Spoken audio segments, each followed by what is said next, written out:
প্ৰাৰ্থনা গাই আটাইখিনি শেষ কৰিম, কিন্তু প্ৰতিটো শ্ৰদ্ধাৰ গ্ৰুপকে আমি 10ৰ পৰা 15 মিনিটত আমাৰ যি প্ৰাৰ্থনা শেষ কৰিবলৈ বিনম্ৰভাৱে অনুৰোধ জনাইছোঁ।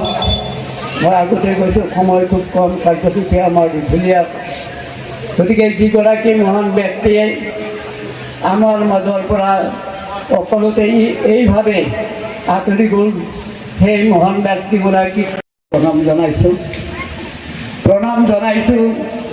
যিসকলে এই অনুষ্ঠানভাগে উদযাপিত কৰিবৰ কাৰণে আমাক দিহা পৰামৰ্শ দিলে, বিভিন্ন ধৰণে সহায় কৃপাগুণে আজি আমি এই অনুষ্ঠানটো ইয়াত অনুষ্ঠিত কৰিবলৈ লৈছোঁ। হওক যে প্ৰভুসকল, শ্ৰদ্ধাঞ্জলি অনুষ্ঠান বুলি ক'লে এটা মহান অনুষ্ঠান, গতিকে এই অনুষ্ঠান সুচাৰুৰূপে পৰিচালিত কৰাটো আমাৰ লেখীয়া এখন সমাজৰ